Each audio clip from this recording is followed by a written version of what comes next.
Iraq's forces were led personally by President Saddam Hussein, a strong-willed, intransigent man whose lack of military training made him a careless planner. He entered the war with no clear idea how to end it, consistently overestimated the abilities of his troops, and responded to setbacks by executing generals who retreated. For Iran, Hashemi Rafsanjani, Ayatollah Khomeini's most trusted lieutenant, was effectively the military leader for most of the war. Popular and charismatic, he had been sacked from the Shah's army for influencing troops towards the Islamic Revolution. He had a gift for simplifying complex tactics and became an ingenious and pragmatic commander. Inviting comparison with the First World War, Iraq made only minor territorial gains and, losing the initiative, built an artificial lake to protect Basra, its second city. Iran's obsession with capturing Basra would see them mounting repeated offensives through the marshes to the north, centered on the oil-rich Majnoon Islands.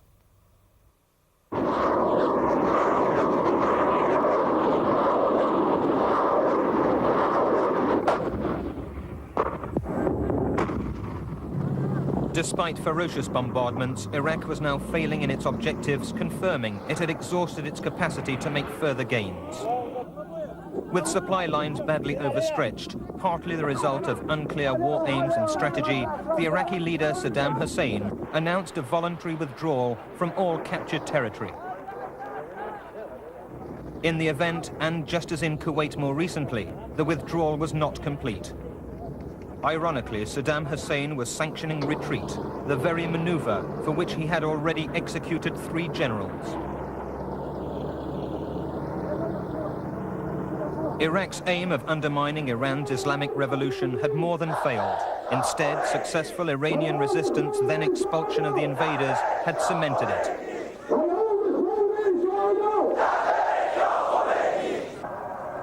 Khomeini's volunteers headed for the front, their martyrdom symbolized by the red waters of the bizarre fountain of blood in Tehran.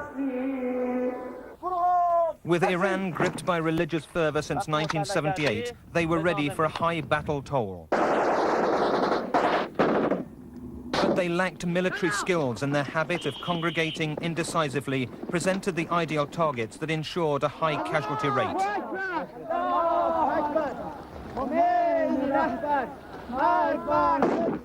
They also had a message for Western governments supporting Iraq with armaments.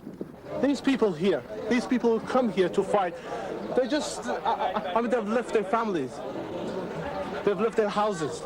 Just they want to come here just to fight the Iraqis. But your country is now helping Iraq, right? But why? You see these people? How old is he? How old is this guy? That's a 14 or something. But he's come here to fight. He's left his mother, he's left his father. Just like the First World War, volunteer battalions were raised from particular towns, school friends encouraged to join together like the British PALS regiments. Their slaughter on the borders of Iraq hit individual communities especially hard, but they turned the tide as Iran took the initiative. More innovative than the Iraqis, the Iranians used frogmen to spearhead a succession of offensives aimed at Basra. They headed waterborne attacks, penetrating the Awa al-Hawazeh marshes to try to cut the Basra-Baghdad highway. Supported by fast boats, their mobility surprised Iraqi strategists who regarded the marshes as a watertight natural defense barrier. With floating pontoons, these tactics were as innovative as those used by the North Vietnamese against the Americans a decade earlier.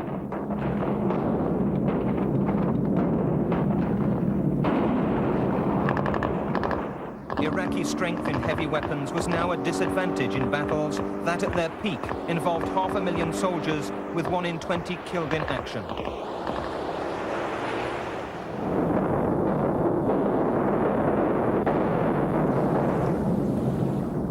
Iraqi forces entrenched behind the deeply dug emplacements of the artificial Fish Lake east of Basra. Here, Iran's offensives were far more costly. On these flatlands dominated by heavily fortified Iraqi positions, Iranian human wave attacks without air cover provided ideal targets for Iraqi artillery.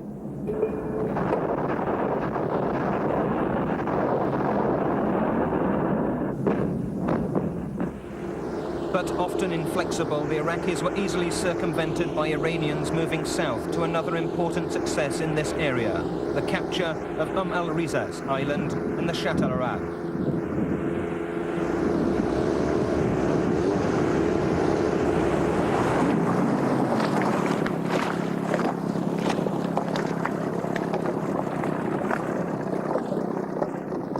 Here was another battlefield presenting images of the First World War, the winter conditions recalling the Battle of the Somme in 1916.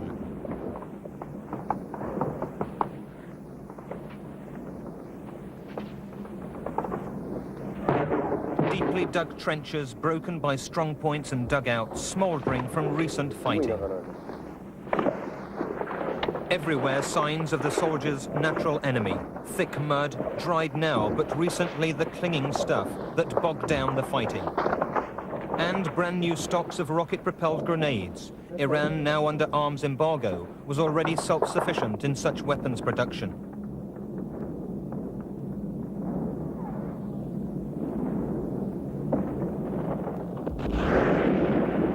The prospect of Basra being cut off eventually panicked Iraqi leaders into widespread use of chemical weapons.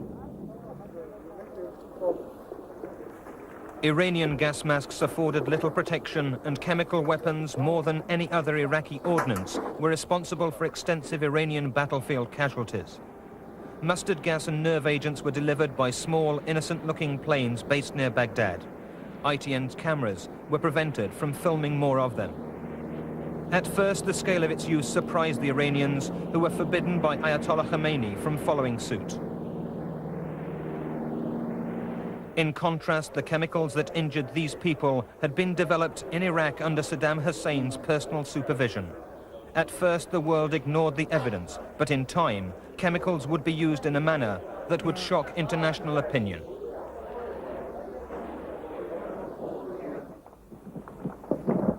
And everywhere, that other reminder of the First World War, the huge death toll. Though in fact light by those standards, every offensive cost each side an average of 15,000 dead, devastating by modern ones. The Lebanon invasion was the first time the Israelis went to war without their very existence being threatened. Facing the Israelis was Yasser Arafat's PLO, 15,000 men from 8 differing factions. Their main battle group was the 6,000-strong Castel Brigade in southern Lebanon. It had few heavy weapons and was pledged to guerrilla tactics. President Hafez al-Assad himself commanded the Syrian troops who advised them.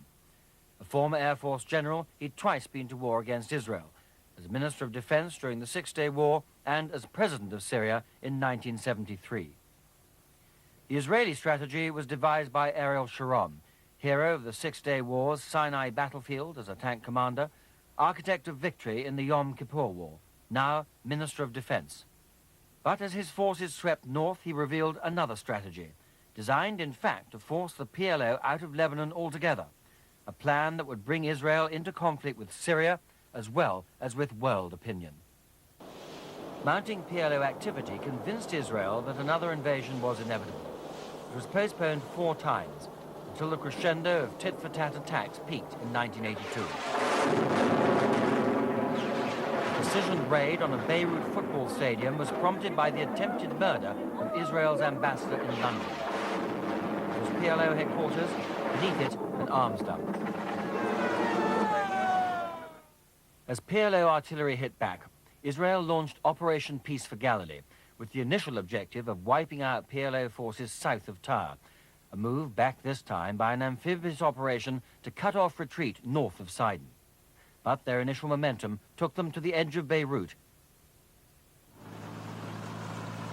HR, Sunday, June the 6th, 15 years to the day since the start of the Six-Day War. General Drury's armor poured over the border along a 100-kilometer front, vehicles draped in red to identify themselves to friendly aircraft. Altogether, 1,250 tanks, backed by scores of self-propelled howitzers and 1,500 Zelda armored personnel carriers. They take most of the day to cross the border. With kit bound tightly to the shells of their Zeldas, the men of Israel's Battle Group A, spearheaded by the 211th Armored Brigade, leapfrogged north up the coast road, isolating 3 battalions of the PLO's Castel Brigade, 2,000 men in well-prepared defensive positions.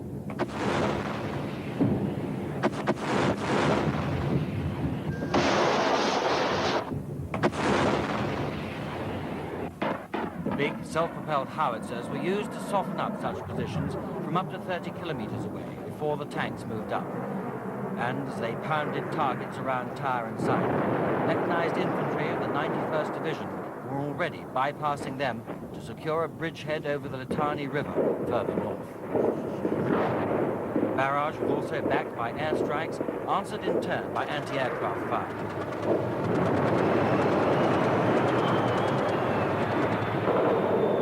The particular target was the PLO's defensive line, designated Abu Yusuf el-Najjar, Middle Sector, and Beit el-Muqaddes, around the refugee camp at Ein Hilda.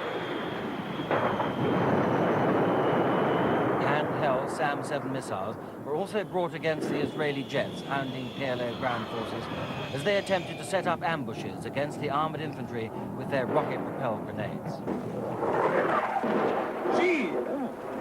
The air raids continued for several days as the Israeli strategy was quickly set. Decisive encirclement of heavily defended PLO areas like Sidon, allowing the vanguard to speed on.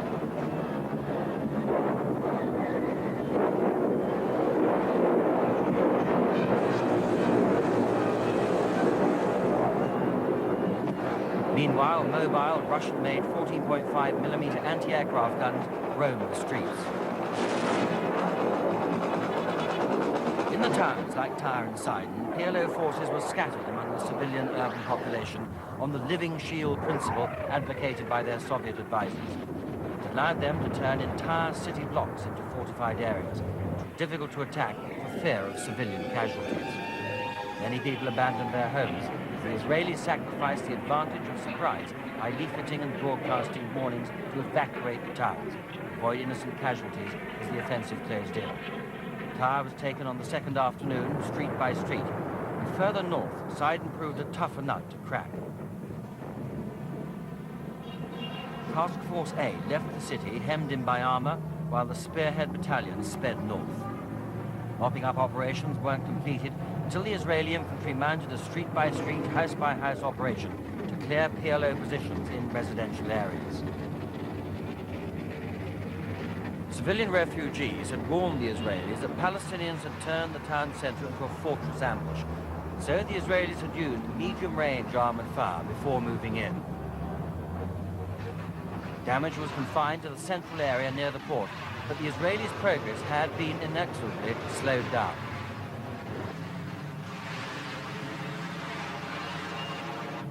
And the Israelis also began the important public relations task of soothing the innocent people who'd lived through it all. An Israeli Army medical unit had been set up, and within days, as many as 250 people had been treated there.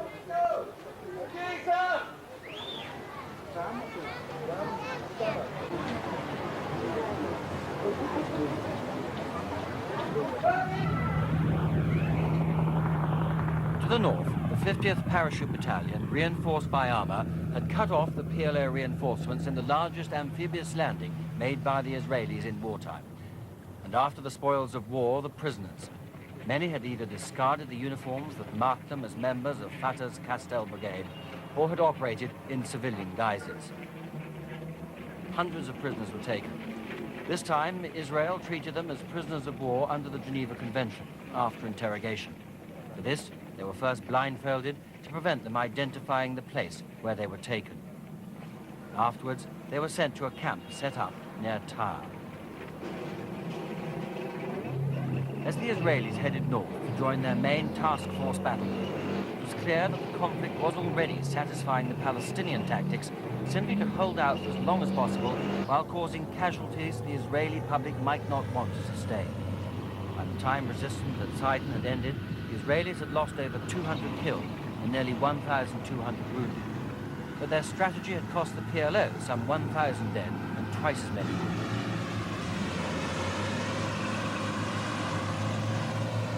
The continued movement of huge, self-propelled 175mm howitzers and battle tanks made it equally clear that the Israeli strategy was changing.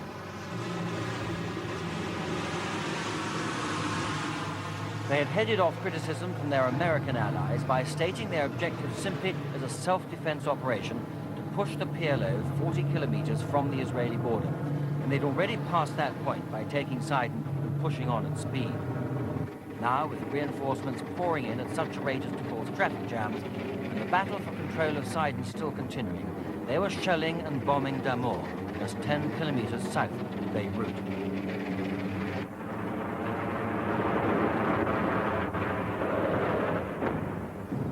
This had been a Christian town, but the PLO had massacred its inhabitants during the Civil War and taken it over, an act that would find deadly retribution in the Palestinian camps of Sabra and Shatila afterward.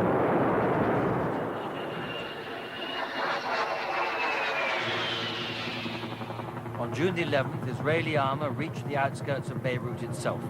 There it rested as political argument in Israel took over, with many suspecting that Defense Minister Sharon had misled his cabinet colleagues and had really aimed to tackle Beirut itself all along. Did you do much fighting on the way here? No. No fighting? None at all. None at all? Okay. Little shot that's all. The big guns threatened the city from strategic high points, but for the time being at least, they remained silent. And that halt at the city outskirts is now seen as a major strategic error. Inland, the Israelis advanced on 3 fronts, towards the Beaufort Castle, Litani River crossings, Nabatea, and to the east, so-called Fatahland, areas held by just 1,000 PLO soldiers to face Israelis' 36th Division of mixed infantry and armor. This was hill country, its roads barely better than tracks, winding along defiles, easily defended by small forces. They would have been difficult to drive on even if they'd been properly maintained, but they hadn't. And they traversed rugged countryside that severely complicated military communications.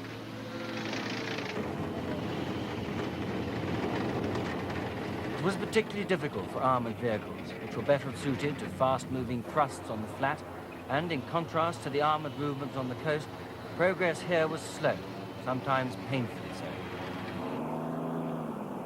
Convoys were frequently halted as traffic jams developed in the narrow passes. The vulnerability of slow-moving armor was plain.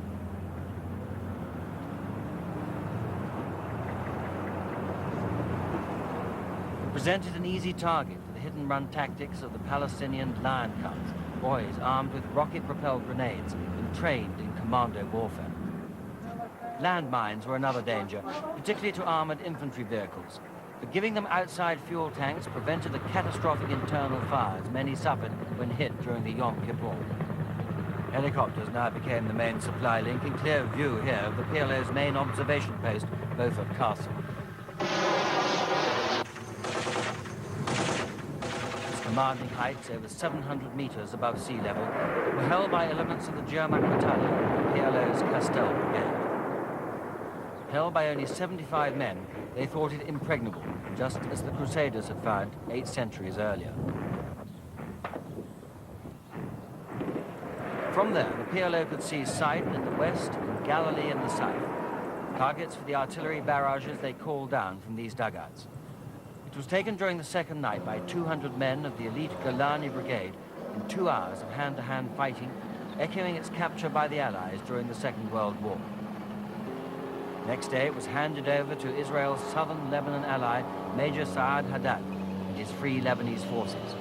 They too had been targets of the PLO artillery directed from Beaufort Heights.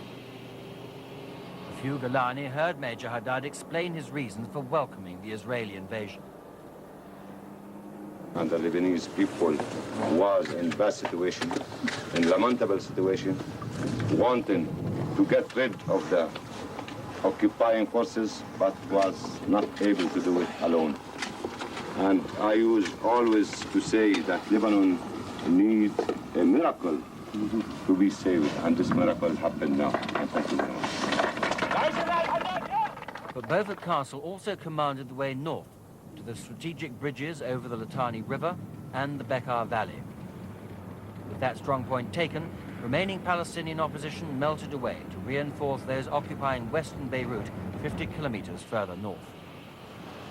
To the east, Battle Group H, infantry and armored battle groups from the 252nd Division, moved on Fatalad, the PLO guerrilla base near the Syrian border. Its 1,500 defenders from the PLO's Karami Brigade withdrew without a fight. The Israelis quickly crossed the Litani River to concentrate their firepower on PLO targets around Nabatea. Limited by terrain, tanks and mortars were used to harass PLO communications, ammunition dumps and fuel depots.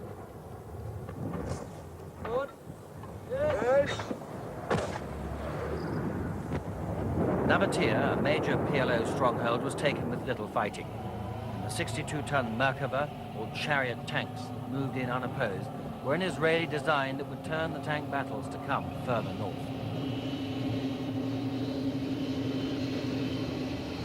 The big guns unable to play a decisive role in assaulting PLO infantry positions, they were taken in a fire and movement manner more typical of the Korean War. The armored infantry of the 36th Division rolled quickly through Nabatea and on towards a series of major encounters with the Syrians. By evening that second day, and as the prisoners were brought in, the PLO's Jermak battalion had ceased to operate as an organized military force.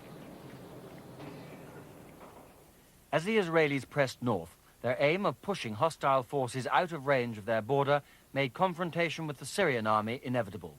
It took the form of a series of armored battles and one of the biggest dogfights in the history of air warfare as the Israelis advanced into the Bekaa Valley.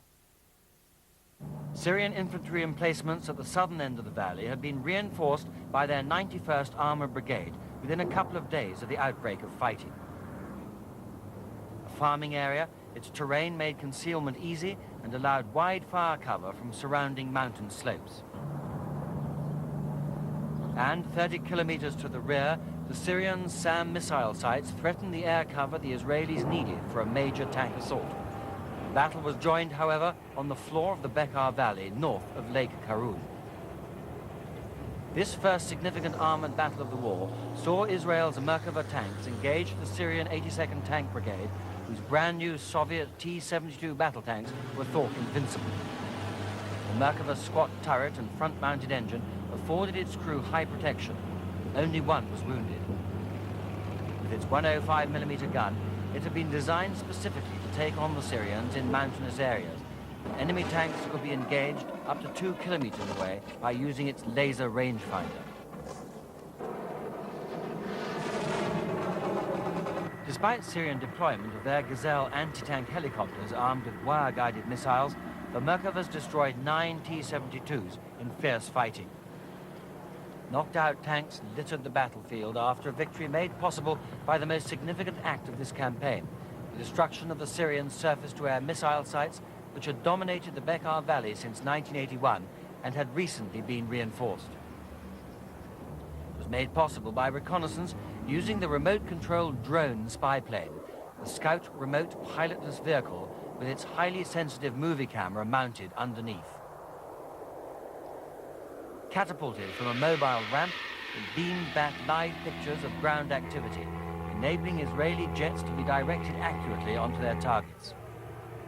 Guided by remote control, lens magnification produced clear pictures of enemy movements, observing individual soldiers as well as fast-moving tanks. It meant that had this drone been spotted, enemy reaction would have been monitored by its cameras. In the event, operators believed it was never detected, remaining airborne for up to 7 hours at a stretch over the missile sites, which had already been in action earlier in the fighting.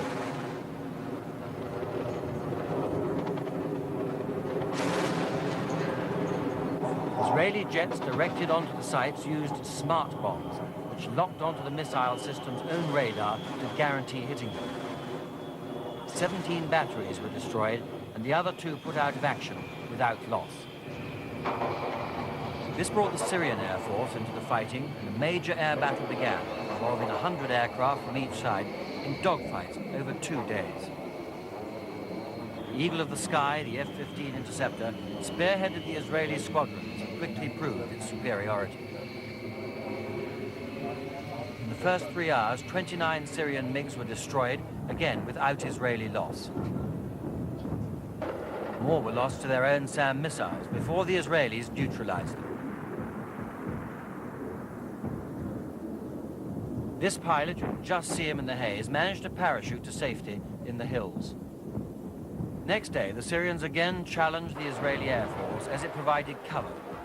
They lost another 35 MiGs, bringing their total aircraft losses to 71 and effectively putting the Syrian Air Force out of the war.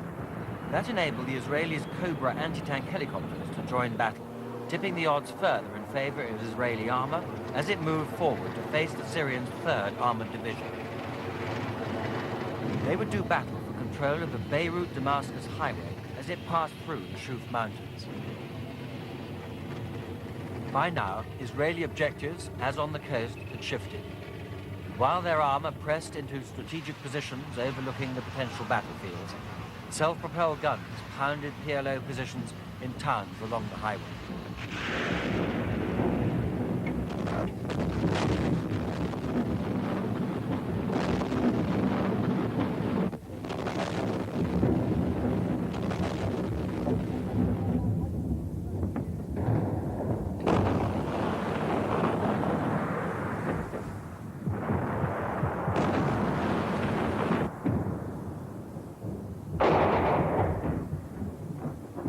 Targets were pinpointed, towns like Jamor and Aria, straddling the main road into Beirut, as the artillery sought out PLO positions and lines of communication.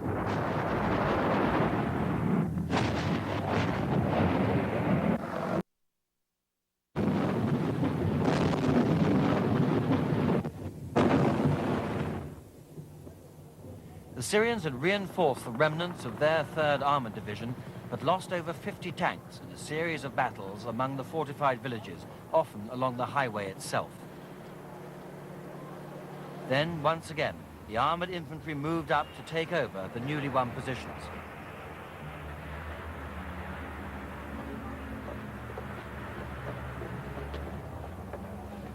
On foot, they carried out classic house-to-house sweeps to clear any further resistance from either Syrians or PLO. At one point, they took me into private houses in the middle of residential areas, which had been used to store ammunition, complaining bitterly the PLO were using civilians as a shield to hide behind.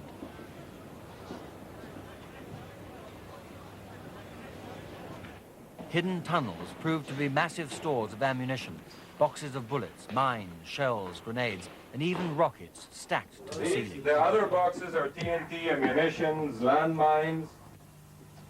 This one is Russian. This one is Russian. Yes. And outside, the tanks lined up, leveling their guns on Beirut itself. After agreeing a ceasefire with the Syrians, the Israelis now linked up with their Christian allies to the north, and encirclement of the Lebanese capital was complete. The war of attrition began. The Israelis had reached Beirut just 6 days after crossing the Lebanese border. But instead of moving in quickly to end the PLO presence there, they paused, allowing Yasser Arafat's men to dig in, thus setting the stage for the most bitter conflict of the war.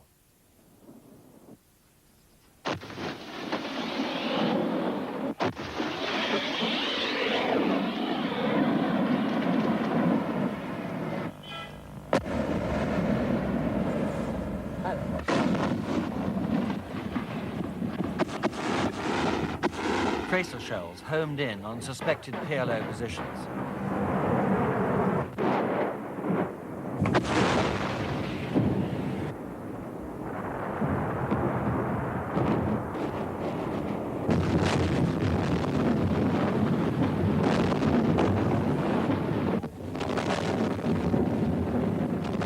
The artillery and tanks that had encircled the city aimed their fire at specific buildings, thought to be centers of PLO defense, communications, and operations. Bombardment was relentless and went on by day and by night, with Flares used to locate targets previously pinpointed by air reconnaissance or spotters on the ground.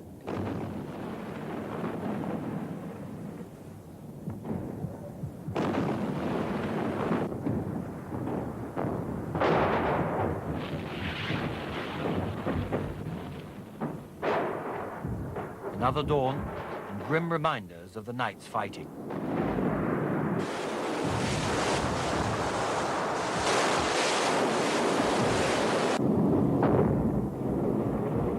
Another ceasefire violation answered, disrupting international moves to bring peace and a PLO evacuation of the city.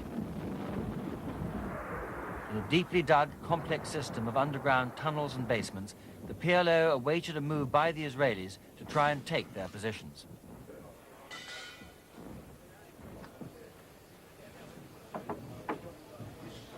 The rocket-propelled grenades that had already inflicted significant casualties on Israeli armor were constantly at the ready as the men relaxed and went about more domestic tasks.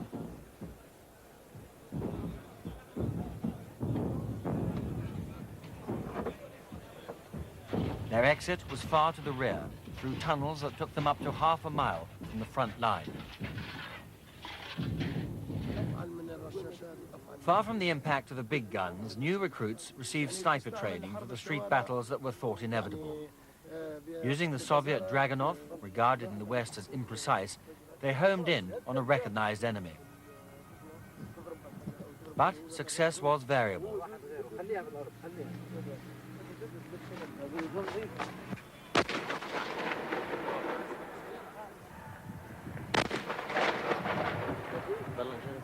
Anti-aircraft emplacements and an old T-3485 tank placed among housing emphasized that the PLO was still adhering to its living shield tactics, even if its men were fatalist. On this side, waiting die. We don't afraid from die. We came here to die. But the tragedy was still being visited on the more general population.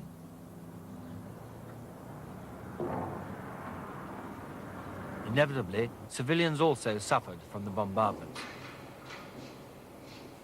And it was already impossible to tell new damage from that inflicted in the Civil War. From the corner of another residential area, PLO rockets seeked the artillery that had hounded them. Israeli casualties would top 350 dead and 2,200 wounded.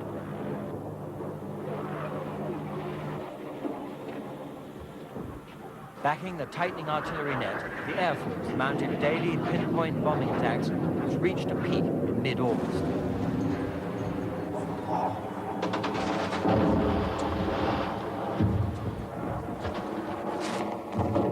Always, the anti-aircraft cannon replied, almost always ineffectually.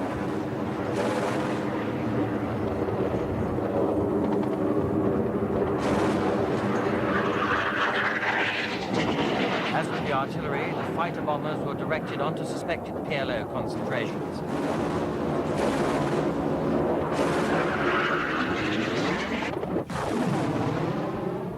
But this was an innocent rope factory. The PLO also hit back with SAM-7 missiles, this one arcing back just too late for its target. But watch the ground tremble here, a direct hit on a huge underground arms dump.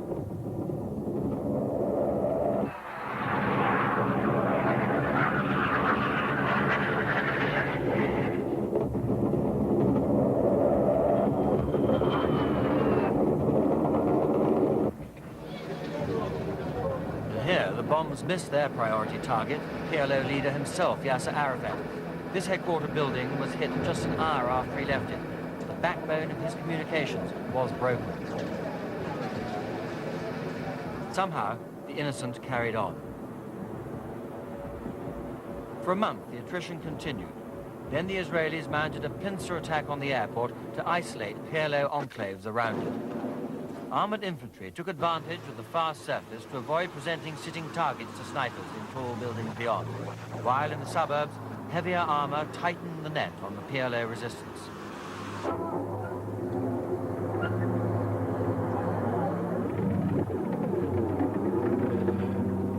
By now, negotiations were advanced to move them out of Lebanon altogether, and bluff and threat joined both sides' armory.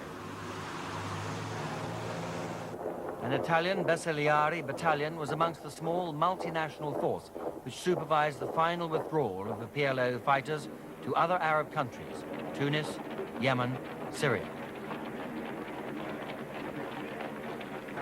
The traditional gunfire salutes emphasized that if defeat had any scent of victory, it lay in their having withstood a sometimes hesitant Israeli assault for over 2 months.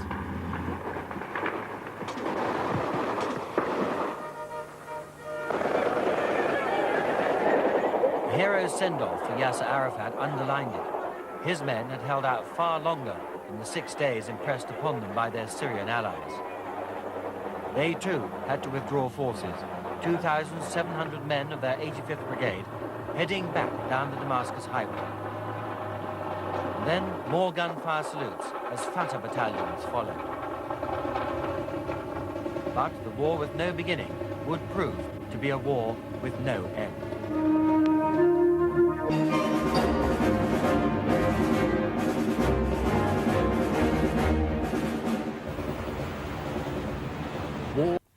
Argentina had long claimed the Falkland Islands and believed Britain too far away to prevent an invasion. Also at stake was possession of important areas in mineral-rich Antarctica, and Britain developed the longest supply lines of any war to retake the islands. April the 2nd, 1982, an Argentinian flag flies over the Falkland Islands. Argentinian Marines in their Amtrak amphibious vehicles begin the confrontation that brought the first war between so-called Western nations for 40 years. Operativo Azul, Operation Blue, was named for the sea, the sky, and the robe of the Virgin Mary, guardian spirit of the Argentinian forces. The invaders arrived believing they were liberating the Falklands from colonial rule. Local reactions indicated otherwise.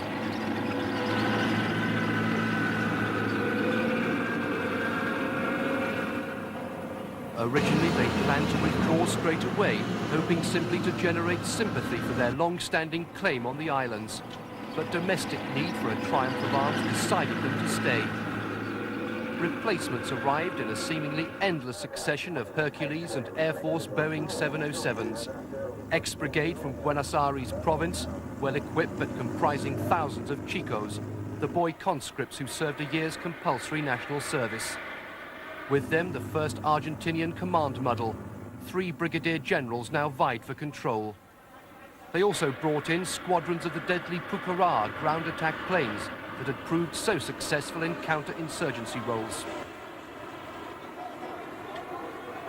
Tanks never featured in the eventual defense of Port Stanley. It would be a key to Argentinian tactics that their experience was as a politicized anti-terrorism force, unused to facing a professional army trained to NATO standards. Sure that Britain would do nothing, the Argentinians now withdrew the crack Marines who spearheaded the invasion.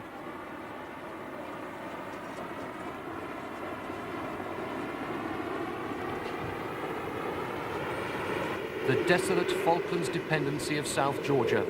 This is where forces came together to make conflict inevitable.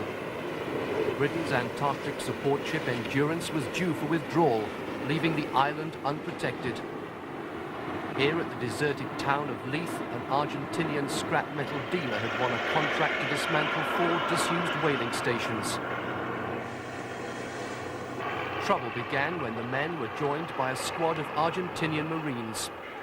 Argentina, which had wanted to delay invasion until the southern winter, felt forced to bring it forward when Britain demanded withdrawal. Within a few days, Argentinian reinforcements arrived and raised their flag.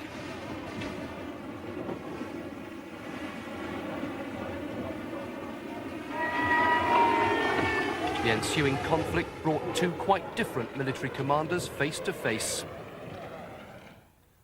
General Galtieri had been president for 3 months, but faced mounting domestic protest over 100% inflation and falling wages. A man of action rather than foresight, he hatched a plan to seize the Falklands to divert public attention, believing Britain was no longer interested in defending them. Nonetheless, he was a soldier's soldier, commanding great loyalty from his troops. Admiral Sir John Fieldhouse was Britain's overall commander, but because he ran the distant battlefields from a control room in a London suburb, he got little credit at the time for being a clear-thinking strategist. Also, his extensive combat experience in World War II enabled him to steady jittery politicians during battlefield reverses. Admiral Fieldhouse's old ship, HMS Hermes, spearheads British Task Group 318 to regain the Falklands.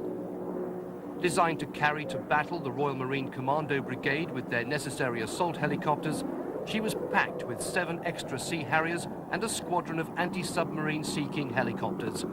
Most of the brigade would follow in the cruise liner Canberra.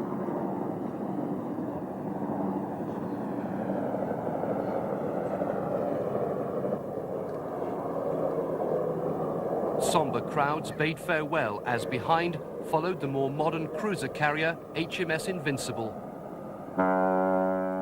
Instead of 5 Sea Harriers, she now carried 8, but the task group's 20 Sea Harriers would be outnumbered 10 to 1 by the Argentinian Air Force. A makeshift naval force boosted by the secret departure from Gibraltar of 9 warships from a NATO exercise. They included 3 modern T-42 destroyers. 2 HMS Sheffield and HMS Coventry would not return. HMS Plymouth would be at battle in just over 3 weeks. 3 other frigates included the more modern HMS Arrow, whose sister ships Antelope and Ardent would be sunk by Argentinian bombs. HMS Antrim would join Plymouth in retaking South Georgia, while sister ship HMS Glamorgan would withstand a land-based Exocet missile attack. Altogether, 52 seamen would die in these ships. Sir Galahad left Britain next day, her name now synonymous with the task force's worst disaster.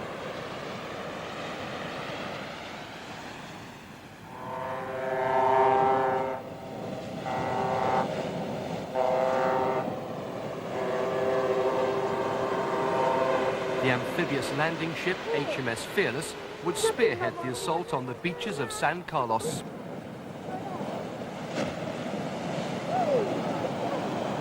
The North Sea ferry Norland carried the 2nd Parachute Battalion to its decisive battles on the Falklands. And with considerably more pomp, Canberra sailed with the 3rd Commando Brigade. At sea, the techniques of battle were honed. A flare hunted by a Sidewinder missile. These would be a major success of the war, downing more Argentinian aircraft than any other ordnance.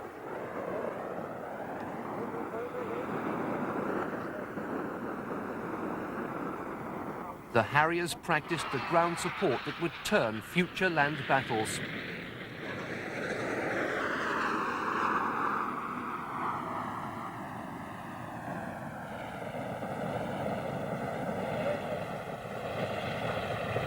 Deadliest of all, the cluster bomb. It broke Argentinian resistance at Goose Green.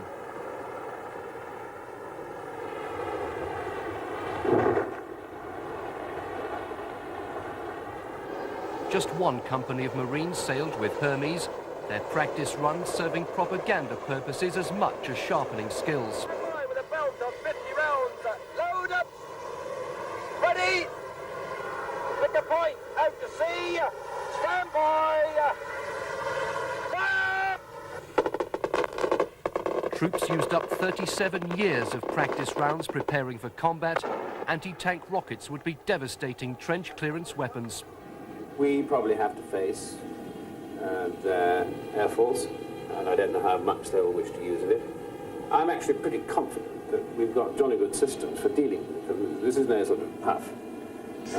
We actually have some very good weapon systems and sensors in the force, and some jolly good aircraft, missile systems, all that sort of thing, which is well able to deal with that. It's been designed to do it. I think it's pretty good.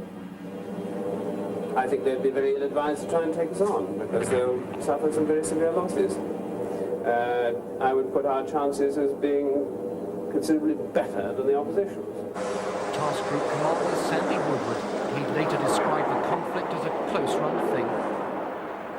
Ascension Island in mid-Atlantic, halfway to the Falklands and the vital staging post for supply and resupply. This was where the 100 ships of the task force could swap hastily loaded stores.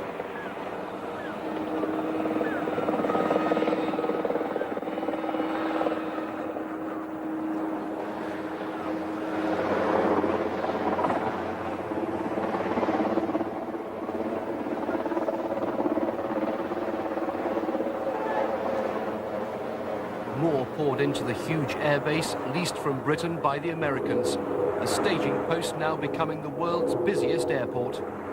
War's longest ever supply line would run efficiently throughout the conflict. Regrouping and diplomatic attempts to prevent war kept some ships there for many days, but meanwhile the spearhead group headed south.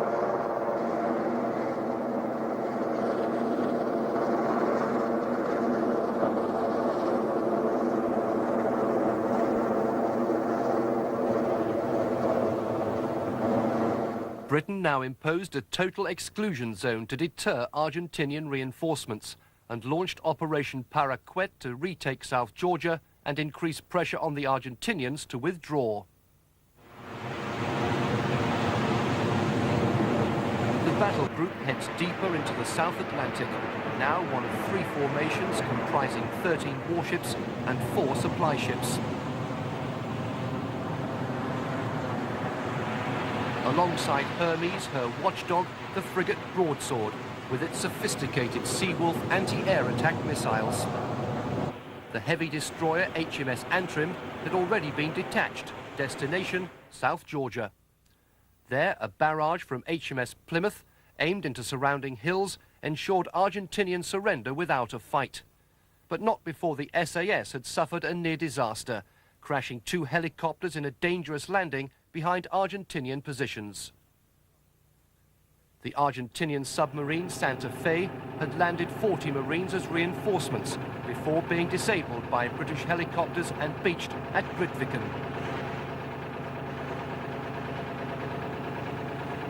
When Royal Marines landed, the Argentinians surrendered without a shot being fired.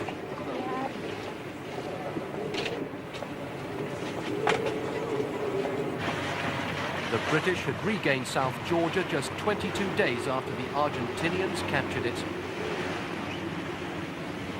The first action of a war 7,000 miles from home had ended with 190 Argentinians taken prisoner, including the 38 scrap metal workers who started it all.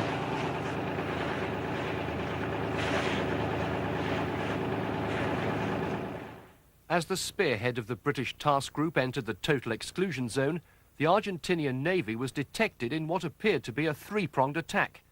To neutralize this threat, the nuclear-powered submarine Conqueror was ordered to attack the Argentinian cruiser Belgrano, considered the closest danger. Massed Argentinian air attacks provided the war's only air-to-air combat.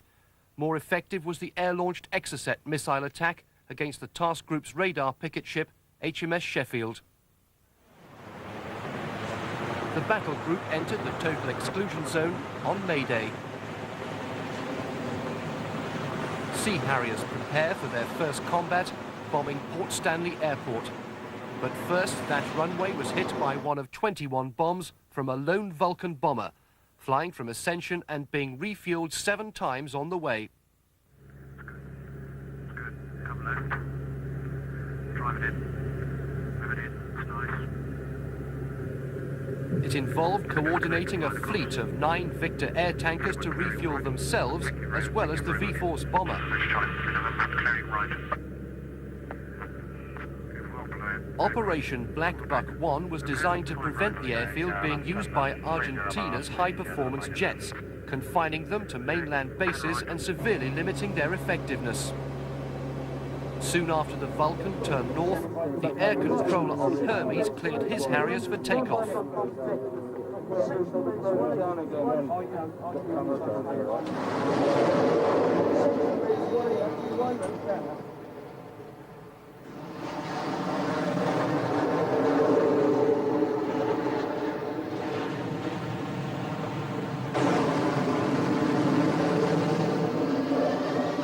The number involved was kept secret, but it's now known that the raid was carried out by 9 Harriers, 4 from Hermes and 5 from Invincible.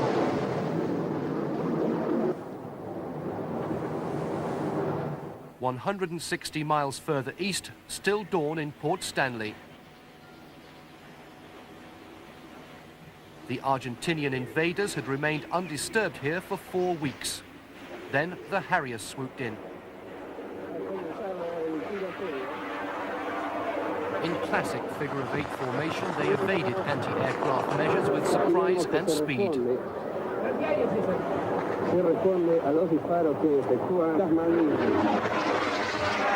raid lasted just over a minute, but there would be 500 more.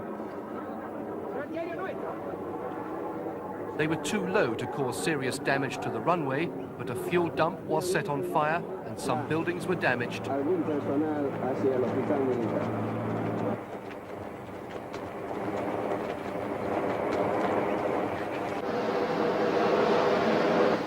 The Sea Harriers returned virtually unscathed and were landed quickly, being short of fuel.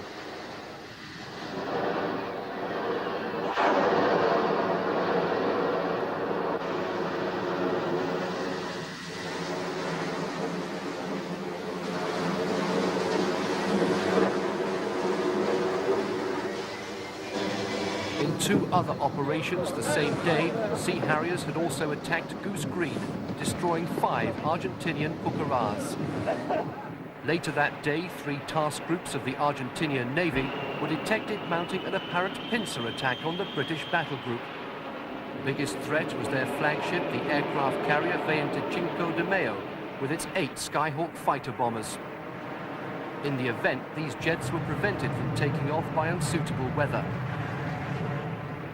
But the force also included 2 T-42 destroyers, sister ships to 3 in the British task group and armed with Exocet missiles. These were moving in 2 formations from the north. To the south, the nuclear-powered submarine HMS Conqueror had detected the 3rd group, led by the old cruiser Belgrano.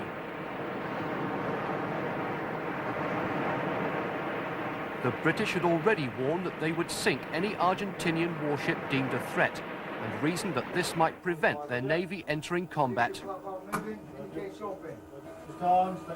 2 Mark 8 torpedoes were fired. The Belgrano sank in 45 minutes with the loss of 368 lives, but the rest of the Argentinian Navy took no further part. Its Skyhawks transferred to shore to fight at ranges that put them at a disadvantage. Conqueror's skipper, Commander Christopher Reeford Brown, explained his action. She was a threat to the task force. She'd been steaming towards them, and I'd been watching her for a few hours beforehand, and under direct orders I went in and attacked her.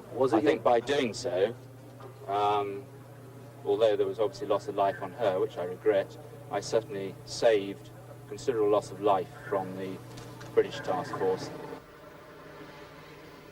May the 2nd, and on fire, hit by an Exocet missile.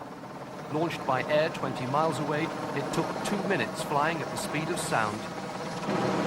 24 men were injured and 20 died, most casualties caused by fire from unspent rocket fuel.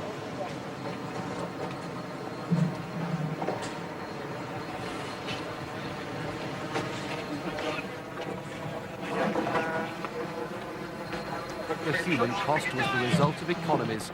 These T-42s had been shortened to save money, leaving no space for the sophisticated Seawolf, or proved vulnerable to air designed for anti.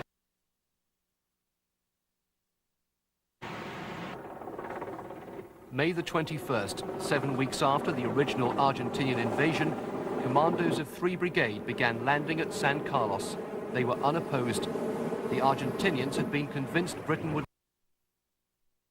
as they had done. And as men and material continued to pour onto the beaches, the Argentinians were encouraged to believe this by a series of diversionary raids. In the anchorage itself, there was little room for naval escorts.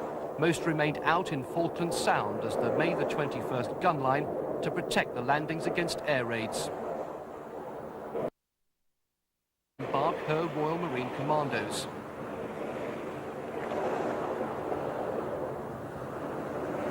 giant Mexifloats brought in heavy equipment. Wessex and Sea King helicopters would lift over 400 tons of guns and stores before the end of the day. Ashore, men dug into the soft peat. This would be home for a week, and wet trenches would cause great... Combat engineered tanks carved out strong points, while troops settled in quietly, marvelling at the lack of opposition. It was to come from the air. Argentinian Skyhawks spearheaded mass strikes on the forces now assembled in San Carlos water. On Hermes, 130 to intercept. Despite only having 20 minutes on combat air patrol, the Harrier was responsible for downing 23 Argentinian aircraft, mainly with Sidewinder missiles. Ground defense Rapier missiles picked up the action. There's an air battle going on to the north. Air battle to the north. Second raid at 50 miles west. I say again, the first raid at 40 miles west. The second raid at 50 miles west out. Two Skyhawks swoop over the beachhead, the first of 5 hours of attacks by 60 aircraft. Came in low and fast, but this often prevented their British-made Mark 17 bombs from exploding. The anchorage had been chosen so that Argentinian aircraft would have difficulty lining up on individual ships.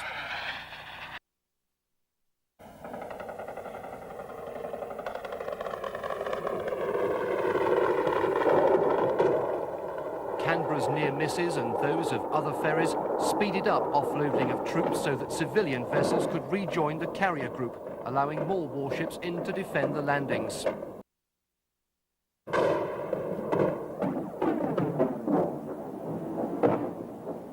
The Argentinians lost 13 aircraft during these raids. In the coming week, 130 further sorties would be launched.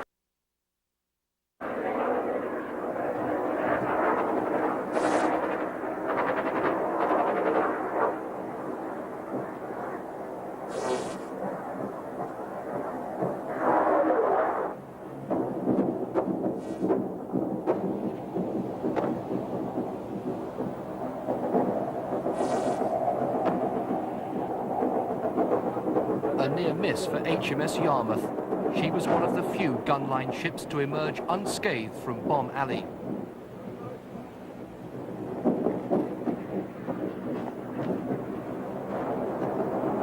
HMS Antelope was hit on May the 23rd. Attacked by 6 Skyhawks, one of 12 bombs bounced off the sea, holing the ship but failing to explode.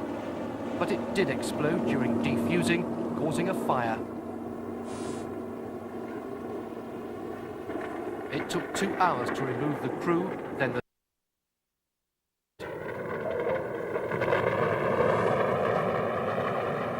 Antelope's destruction again emphasized weaknesses due to cost saving. These Type 21s were originally conceived as fleets like Iran's, with a widespread use of plastics that aided the spread of fire. For an integrated long and short-range air and missile defense to combat saturation air attacks. And mass Argentinian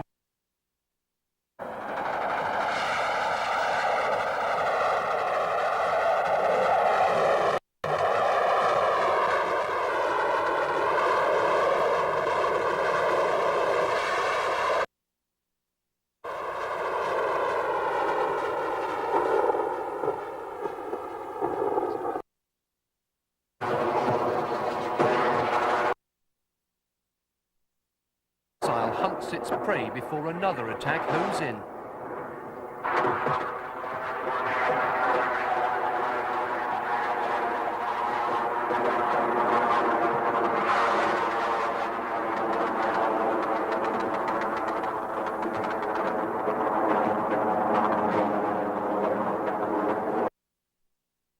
Helicopters shelter from attack. As the escorts hit back, many ships were lucky to be hit by bombs which did not explode. The commando carrier Sir Lancelot was one, towed to safe anchorage for the bomb to be defused. News of mounting ship losses sharply increased political pressure for an early breakout on land. First, instead of using helicopters as the Argentinians expected, British troops walked to Port Stanley along 3 arduous overland routes. Second, 2 Para swooped on the important Argentinian base at Goose Green, sparking progress that would lead to tragedy at Fitzroy. Goose Green was a turning point. The 6-phase British assault quickly overran outlying Argentinian positions, but faltered at their main defence line. 2 Para's commander was killed at Darwin Hill, then the Argentinians were outflanked at Para's momentum then took them to the airfield as Argentinian reinforcements arrived, but after a fierce firefight, 2 Para outflanked them. The battle lasted because SAS observers had been unable to assess the strength of Argentinian defences. The debris of the first land action, the only battle to spill over into daylight hours, with the disadvantage of fighting on the open Falklands terrain. Good infantry work and handling of weapons, without much outside support, had defeated a well-defended position. Yet despite 72 died, 55 Argentinians and 17 British. Bad weather prevented airstrikes until late in the battle. When they did come, Argentinian resistance crumbled fast. Their strong points fell because they'd been badly planned and were unable to afford themselves mutual protection. Only the final surrender revealed just how outnumbered the British forces had been. Over 1,500 Argentinians were taken prisoner. He telephoned his orders from a safe house in Stanley. The presence of Pucará ground attack planes had discouraged the tactic of a helicopter-borne assault. A futile weapon in open territory.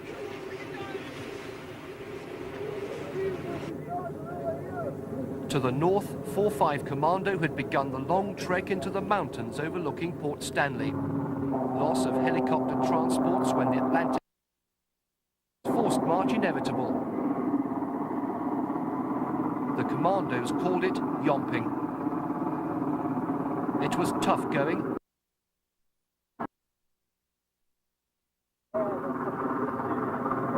Where it was not boggy, tufted grass turned ankles. Marching at night was even worse, especially for those at the end of a queue of 600 men stumbling over the uneven ground.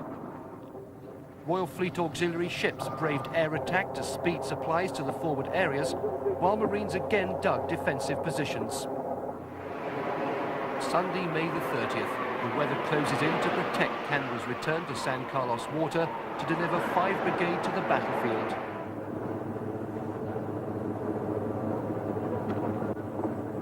"3,200 men of the Gurkhas, Scots and Welsh Guards trooped over rickety jetties.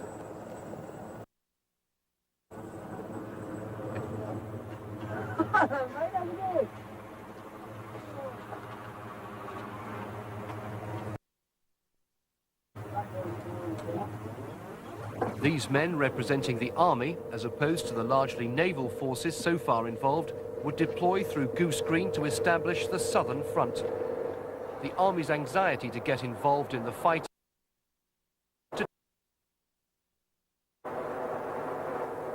complete absence of Argentinian opposition would quickly lead them through Darwin and onto a place called Fitzroy. But behind the calm, supply lines were becoming desperately stretched. Any means possible were now being used to speed 5 Brigade into forward positions, matching 3 Brigade in the north.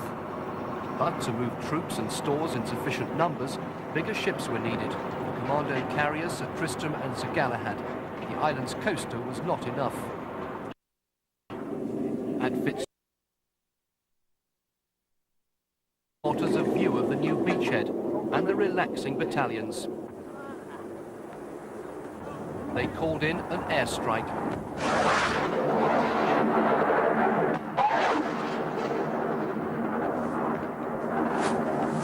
Three Argentinians packed with Welsh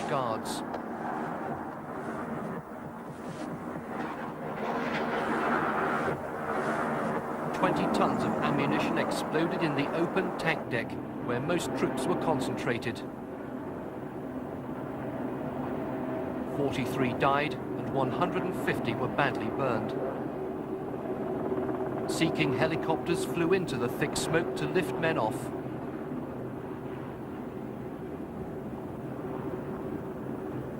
The guards had been due to sail onto Bluff Cove, and their commanders had kept them on board rather than face an overland march and separation from their heavy equipment. Helicopter downdrafts steered life rafts away from the inferno. The raid inflicted the greatest losses of the war on British forces, and the Welsh Guards took no further part in the conflict.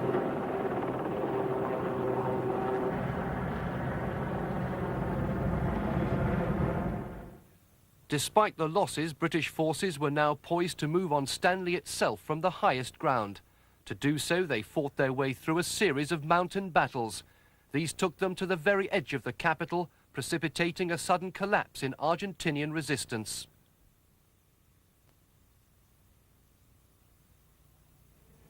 First, the Argentinian defences were engaged by the 105mm howitzers of the 29th Commando Regiment, who'd been airlifted onto Mount Kent. Initial targets were enemy hilltop positions outside Stanley, and they fired up to 500 rounds a day with an accuracy that played a strong part in the final collapse of Argentinian morale.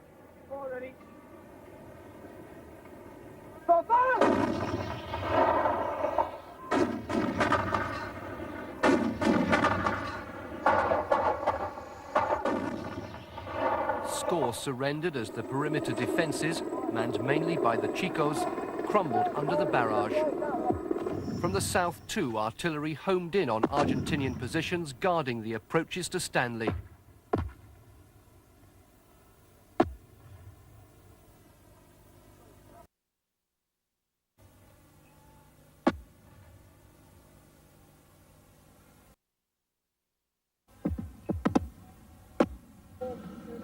No, correct! Ferry, 1368 mil! 1368 mil, set! Elevation! 424 mil! No, it's 424 mil, set! Ready! Fire! Using supercharge and laser rangefinders, the heights of Sapper Hill and key positions in Stanley itself. Under enemy fire, officers on two. A key assault weapon would be the Milan anti-tank missile. Argentina's greater firepower proved relatively ineffective because they failed to concentrate it accurately. Most of the key mountain battles were at night to avoid the problems of fighting on open Falklands terrain in daylight.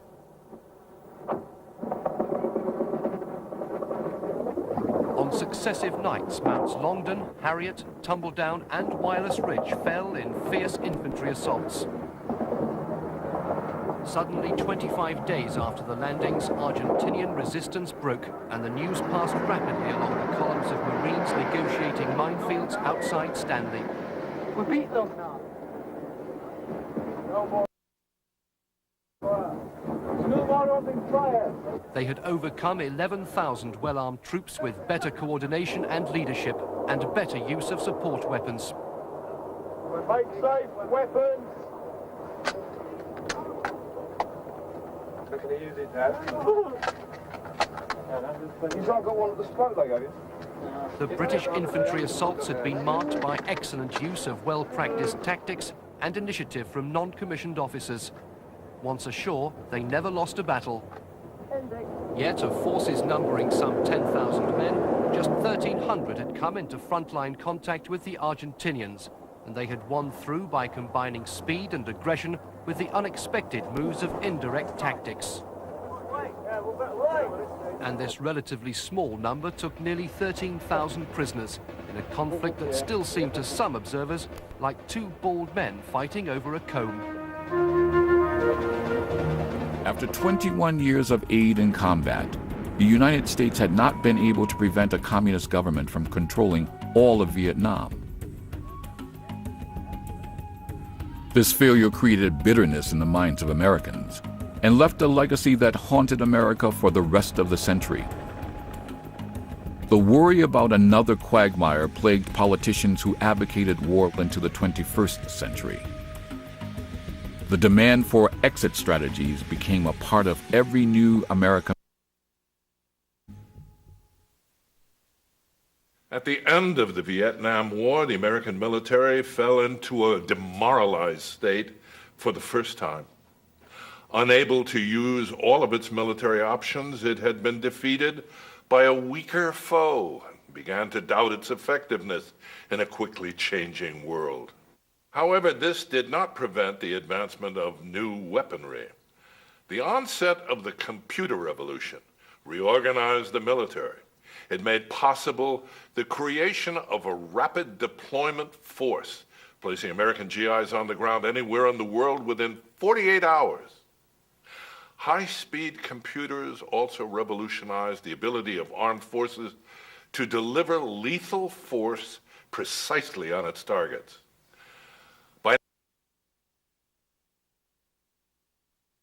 Were ready for a new day. A revitalized American military began its rebirth with a small rebel uprising in the Caribbean island of Grenada.